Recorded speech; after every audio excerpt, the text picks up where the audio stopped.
How's it going, everyone? This is Kevin. Today I want to bring along with me to compare the compressions of the raw files of the Sony A7 IV. So let's jump right into it.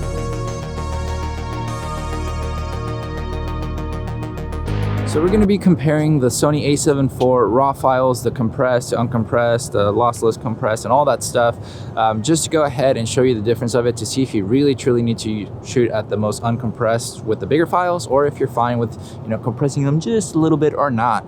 We're just going to take the same portrait over and over with the different styles, so that way I can kind of compare them and see them in Lightroom and see how they look, and that way I can showcase it to you guys to see my findings. And hopefully it helps you out, because that's what I was asked about this, and I never really kind of looked into it too deeply, so I thought it would be a great day to do that. So we're gonna go over there and do a couple portraits, so it should be kind of cool here shortly.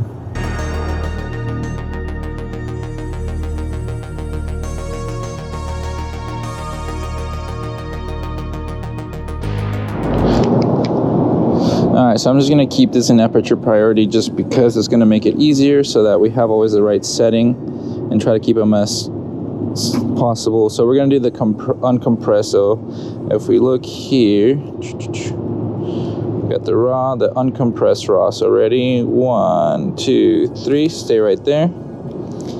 And then we do the lossless compression, 1, 2, 3. Let's move along the line, and then the M.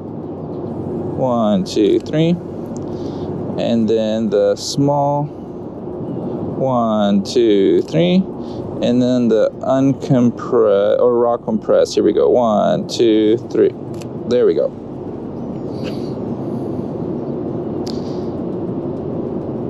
Perfect. All right, so let's do one right here again. I'm gonna kind of put this like that. There we go. So we'll work our way down again. So right there, 1, 2, 3.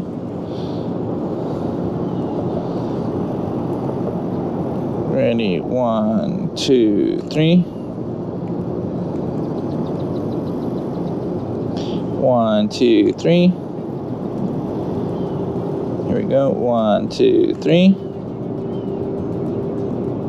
And 1, 2, 3. Perfect. Actually look really nice. What? The big bird over there? See, the lighting here looks cool.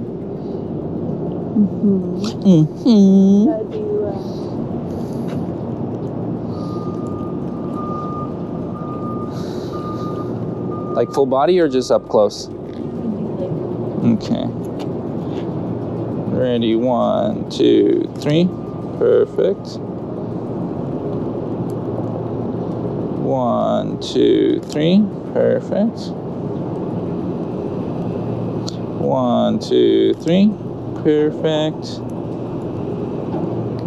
1, 2, 3. Perfect. And 1, 2, 3. Perfect. Awesome.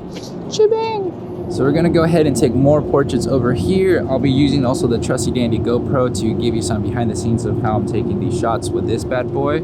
But yeah, I mean, the lighting is nice, and we're gonna use that background right there to take a couple just close-up portraits, so that way I can kind of zoom in a little bit more to see if there's not much of a difference.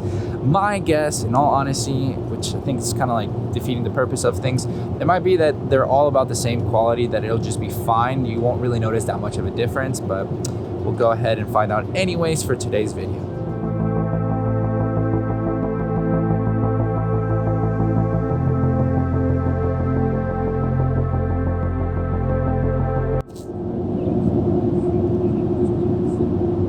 Right there looks nice. So we'll just keep it simple, just right there. So ready and shoot.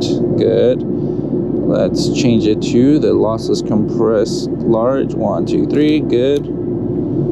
And let's change it to the medium. 1, 2, 3. Good.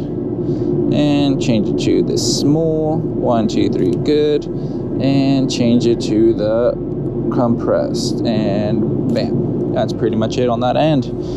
Looks pretty good, even though you're squinting your eyes from the sun, but it's all good. It'll be fine. The sun change? Yeah. No, you're fine. No, you're fine. I'm gonna see if I can do like a lower angled one, just to see if it'll like make it look cool, and zoom in a bit.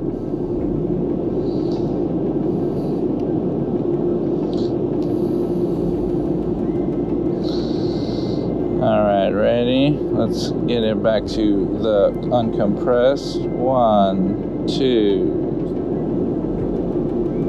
No, hold on. 1, 2, 3. 1, 2, 3. 1, 2, 3. 1, 2, 3. And 1, 2, 3.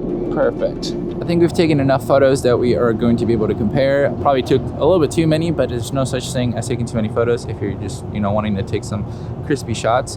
But now we can head home to compare them on the computer, see what I find, and give you the last thoughts on that end and see if there's really much of a difference or if this was just, kind of pointless. But it's never pointless to create. It's just you gotta have fun with it. So, yay.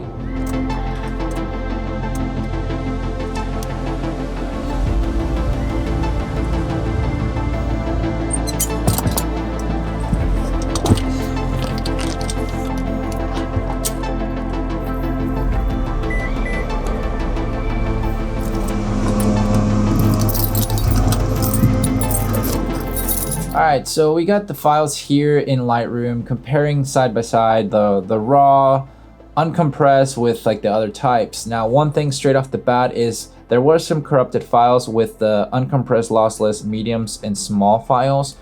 Only with those, for whatever reason, those were the ones that were kind of like having a hard time, because if I go right here, this is the uncompressed to uncompressed. Now, if I start moving over, this is the uncompressed large lossless file, which is still fine right here. Like if you see, perfectly fine. This is great.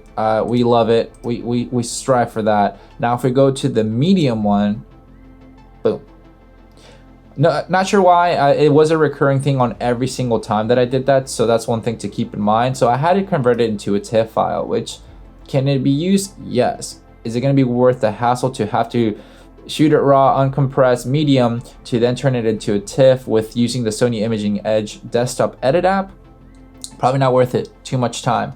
So now if we go over here, the same thing with the small one, I had to make it into a TIFF because otherwise it wouldn't really work. It would be corrupted. So now this is the compressed raw. If we zoom in, I think you're fine whether you're using uncompressed to compressed raw. They don't really look that much different. I know you'll have a little bit more like memory issues if you only shoot uncompressed raw because the file sizes are about like 60 some megabits versus 33. That's the only thing I can think of. But other than that, you can get away with it if you want to save some space in your, hard drives and everything like that. For me, I still use the uncompressed raws just because it tends to work a lot better for me, just because I just want to have the best quality of it. I don't mind the storage since I have plenty of it, but that's just myself, how I plan to use it for myself in reality. If you don't want to use too many hard drives or whatever, then obviously don't use the uncompressed raw. You can use the uncompressed lossless large, stay away from the medium and small ones, or the compressed raws, and I think you'll be fine. And for the compression, from the lossless compression, the megabits, difference is like 2. So do that what you will with that information, but that's just me. But I don't want to dive into too deeply with these photos. I don't really, for me, it's not to showcase the photos themselves. It's just to show you that, you're not losing quality from the raws, because then that happens if you go to the lossless compression medium that I had to turn into a TIFF, the same thing with the small one, to the compressed raw. So that's basically it. I personally can't see too much of a difference, so there you go. So now that we're done reviewing the photos and comparing the raws, I just want to give you a couple final thoughts just to let you know what I plan to really do whenever it comes down to my photos and what, style I want to save them as, because a lot of the times, a lot of people kind of tend to just want to save a little bit of space, and then they kind of give up a lot of quality when it comes down to that. So for me, I plan to just keep it with the uncompressed raw and not worry so much about the space. If anything, I would do the compressed raw or maybe the uncompressed lossless large raw. But for a safer bet, I think the uncompressed to the compressed raw, you'd be fine with either for the file sizes, regardless if you wanted a little bit more or less. That's what I personally, I'm just going to be doing with the uncompressed raw. Haven't had any issues with that. I only notice when I have issues is whenever I do any other form of raws.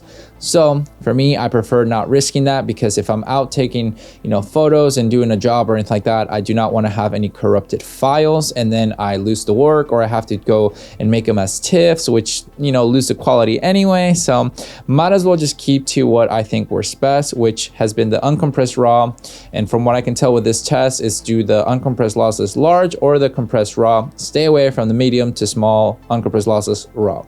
Because apparently with that one, every single time there was some corrupted file. So I don't know if it's just the Sony, how it's saving it, and Lightroom not being able to see it, because I was able to see them in the Sony Imaging Edge desktop app, but who in reality uses that for editing, I cannot tell you. So there you go, that's my thought process on that. So hopefully this little test helps you out and you've enjoyed it, and you can leave a comment on what type of RAW you plan to use and why. That'd be great to know. That way might help out anybody else that is curious to know if they have a workaround from the corrupted files. If you have it, leave it down below. We'd love to test it out as well if it can help out, because you never know, it might help out anybody that's searching for the answers. So if you have any other types of videos that you want me to cover regarding kind of stuff like this, let me know down below. I always love to see what I can help you guys out with. But with all that said and done, guys, thank you so much for watching this video. Make sure to like and subscribe, share this video with a friend. I'll catch you guys in the next one.